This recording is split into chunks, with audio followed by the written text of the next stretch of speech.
संगत जी, जैसा कि आप जानते ही हो कि अब डेरे का ज़्यादातर कामकाज हजूर जी ही देखते हैं और हजूर जी सेवादारों की मीटिंग भी लेते हैं।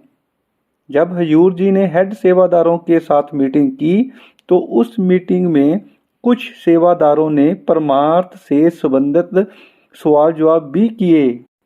जितने भी सवाल जवाब हुए, ऐसे सवाल जवाब सुनने को कम ही मिलते होंगे और जिस अंदाज से हजूर जी ने उन सवालों का जवाब दिया, उदाहरण के साथ जवाब दिया, वह सभी सुनने वाले हैं। आप इस वीडियो को पूरा देखना, तब ही फायदा उठा पाएंगे। हजूर जी ने वहां पर एक सवाल का जवाब देते हुए दो अभ्यासी सत्संगियों के बारे में एक घटना सुनाई। वह घटना क्या थी, मैं उसको भी आपके सामने रखूंगा और भी जो सवाल जवाब हुए सभी को आपके सामने इस वीडियो के माध्यम से शेयर करूंगा।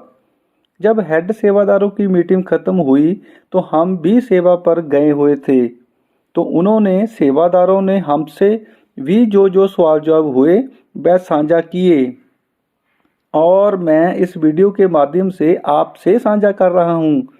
और आप भी इस वीडियो को और भी सत्संगी भाई बहनों तक शेयर करें। जितने भी सवाल जवाब हुए सभी के सभी रूहानियत पर ही संबंधित हैं।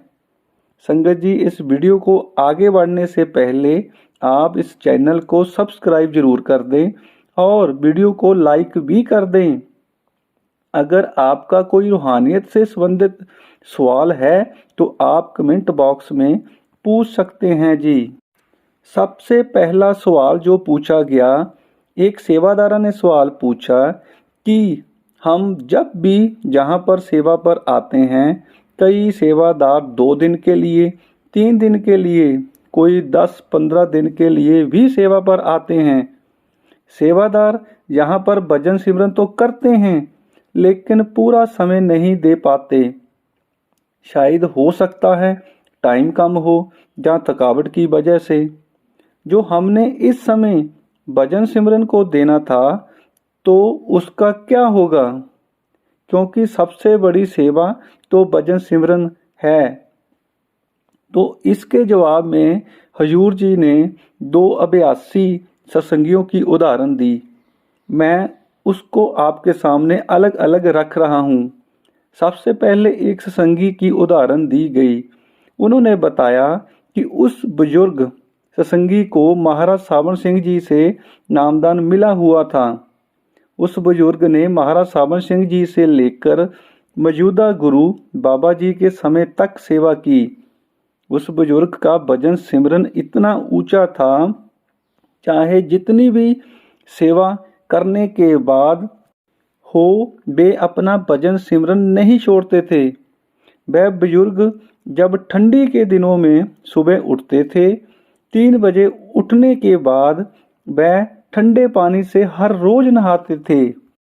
उन्होंने कभी भी गर्म पानी की मांग नहीं की। नहाने के बाद जब वह भजन सिमरन पर बैठते थे तो एक ही बैठक में 3 से 4 घंटे लगातार बैठे रहते थे। यह मौजूदा गुरु बाबा जी के शुरू के दिनों की बात है। तब उस बुजुर्ग की उम्र 70 से 80 साल के बीच में होगी और वह बुजुर्ग भजन सिमरन से उठने के बाद जब कभी वॉशरूम जाए तो उनके वहां पर ही खड़े खड़े सुर्त लग जाती थी और वह उसी मुद्रा में 40 से 45 मिनट खड़े रहते थे। ना तो वह हिलते थे और ना ही गिरते थे, क्योंकि गुरु उनको अंदर से संभाल रहे थे।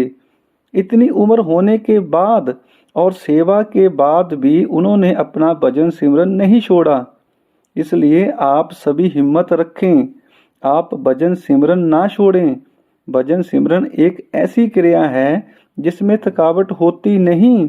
जो थकावट शरीर को हुई है वह लह जाती है।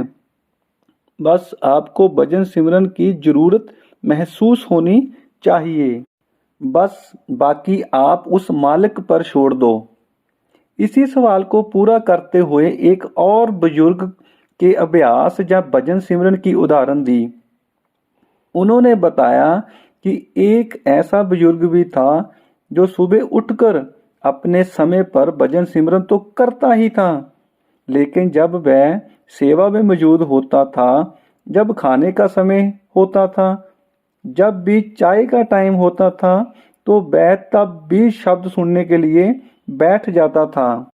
उस बुजुर्ग के साथी जब भी वह भजन सिमरन से उठता था, तो वह उनसे पूछते थे, क्या तुम थकते नहीं हो?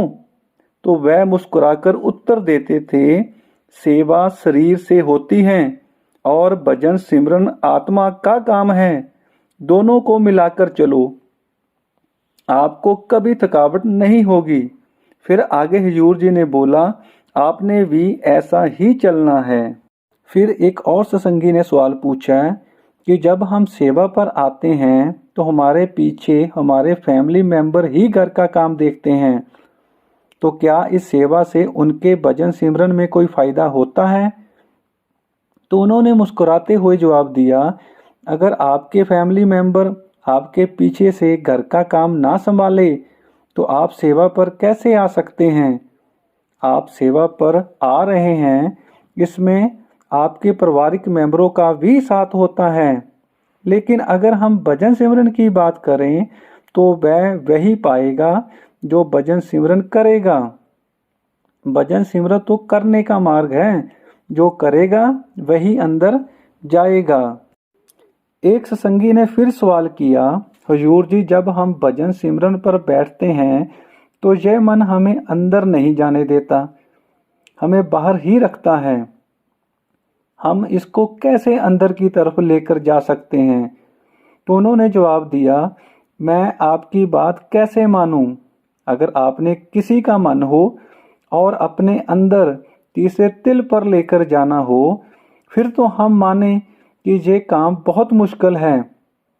मन भी आपके अंदर है और तीसरा तिल भी आपके अंदर है, तो फिर यह मानता क्यों नहीं है? आप जरा विचार करें, आप सारा दिन क्या देखते हैं? आपका मन सारा दिन किन विचारों से गुजरता है? आप जिन विचारों के अधीन अपने मन को रखते हैं, जब आप भजन सिमरन करते हैं, इस विचारों की अधीन या तो अंदर चला जाएगा या बाहर की तरफ ही रहेगा। यह तो अब आपने विचार करना है कि मन को सारा दिन कौन सी खुराक देनी है, जो भजन सिमरन के समय बाहर नहीं अंदर की तरफ ले जाए। आप जितना हो सके अपने मन को रूहानियत या परमार्थ के विचारों में लगाएं, वह उतनी तेजी से आपको अंदर की तरफ ले जाएगा। एक सत्संगी ने पूछा, जब हम सोशल मीडिया देखते हैं तो उस पर डेरे के विरोध में बहुत कुछ बोला जाता है। जब हम उसको देखते हैं तो मन बहुत खराब होता है, तो इस पर हम क्या कर सकते हैं? उन्होंने जवाब दिया, वह वीडियो इसलिए आगे से आगे फैलती है क्योंकि आप उसको देखते हैं। अगर आपको मालूम है कि वह इस वीडियो में गलत बोल रहे हैं, जहां उसको देखने के बाद आपका मन खराब होता है, तो आप उस पर क्लिक ही क्यों करते हैं? आप उस पर जितना क्लिक करेंगे वह वीडियो उतनी ही आगे फैलती जाएगी। अगर आप उस पर ध्यान नहीं देंगे तो एक दिन वह चैनल अपने आप खत्म हो जाएगा।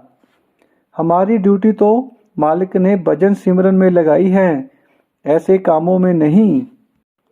वीडियो के लास्ट में अब मैं एक सवाल और आपसे शेयर करता हूँ। एक सत्संगी ने पूछा कि हुजूर जी, ऐसा कैसे हो सकता है कि जब हम रात को सोएं और जहाँ सुबह को उठें तो हमारा मन अपने आप सिमरन कर रहा हो? हम अपने मन को ऐसी अवस्था में कैसे लेकर जा सकते हैं? तो उन्होंने आंसर दिया, वह बहुत ऊंची अवस्था है, लेकिन हर एक सत्संगी हासिल कर सकता है। बात सिर्फ यही है जो पहले भी मैंने बोली है अपने मन को सारा दिन किन विचारों के अधीन रखते हैं और वह विचार ही तय करते हैं कि आपका मन किस तरफ जाएगा। ऐसी अवस्था के लिए आप कोशिश कर सकते हैं कि जब भी सोएं आप सिमरन करते रहें और आपको सिमरन करते करते ही नींद आ जानी चाहिए। और अगर रात को आँख खुले तब भी आप सिमरन करते रहें और सिमरन करते करते ही आपको फिर से नींद आ जानी चाहिए। अगर आप ऐसा कुछ दिनों तक करते रहें तो आप ऐसी अवस्था पा सकते हैं। फिर सिमरन आपके बस में नहीं, आपके मन के बस में हो जाएगा। फिर चाहे आप सोए हुए हों, चाहे जाग रहे हों, चाहे कोई खास काम कर रहे हों, चाहे कोई बात कर रहे हों, तो मन अपना काम पीछे से करता रहेगा और सिमरन लगातार चलता रहेगा। संगत जी, ये थे वह सवाल जो हुजूर जी और सेवादारों के बीच में हुए। जथेदारों ने हमसे शेयर किए, हमने आपसे शेयर कर दिए और अब आपका फर्ज बनता है कि आप इस वीडियो को और सत्संगी भाई बहनों के साथ शेयर करें। अगर आपको ये वीडियो अच्छी लगी तो इसको लाइक ज़रूर कर दें और चैनल को सब्सक्राइब भी कर दें और कमेंट बॉक्स में राधा स्वामी लिखना मत भूलना जी। राधा स्वामी जी।